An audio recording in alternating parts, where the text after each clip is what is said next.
In this video, I asked Marko Nastic how his musical life changed once he had a hit video. Let's dive into it.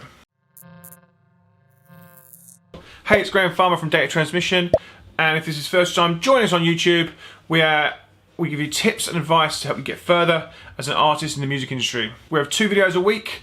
The first on Tuesdays, our Big Questions series, where we ask artists, heads of labels, record label owners, music industry heads one question to get you further in the music business. The second is a tip series.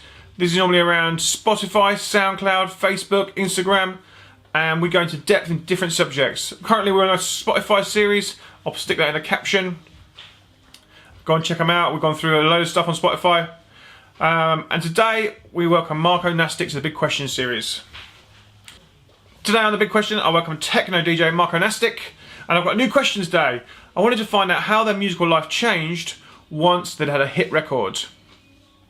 So let's not waste any more time. Over to you, Marko, and thanks for joining me today. Hi. Well, all started in 2002. I was really fresh and young. I was 23, and luckily I was heard by Umek and Valentino Canziani. I think we played together, or I was playing somewhere with them, and they liked my style of mixing, and they actually no, I was introduced by a really good friend to them, and they were really interested to hear what I'm doing. It was in the beginning, it was really tricky because I was sending them demos and they were not sure if they like it. So like for every producer, you know, like you're making music and maybe from your angle you think it's amazing, but for somebody else maybe it's not. So you have this competitive thing with the owners of the labels, and sometimes you think they're making a fool of you, but actually they're trying to figure it out and to find the perfect song. So they choose the demo, and quickly actually I signed a contract for 6 releases, and first release was already a success. Lots of people was playing it. I remember a friend of mine called me from Ibiza, Carl Cox is playing your track. You know, it was so intense, you know, really amazing actually. And that's how it started, and after that I really quickly I got my agent, and I started to travel around.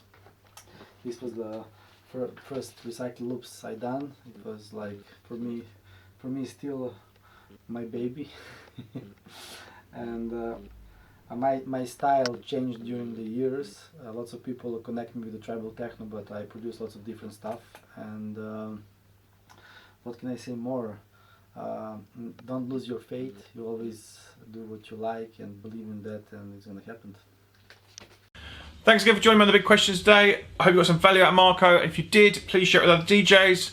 Please share it with other artists. Give us a little thumbs up. Give us a little like. Give it a little share. Give us a subscribe to the channel. We're giving out these videos, like I said, 2 times a week. And if you're finding value, then you'll get them first. You'll also get things like when we go live first. I'll see you again next time. I've been Grahame. I'll see you soon. Bye bye.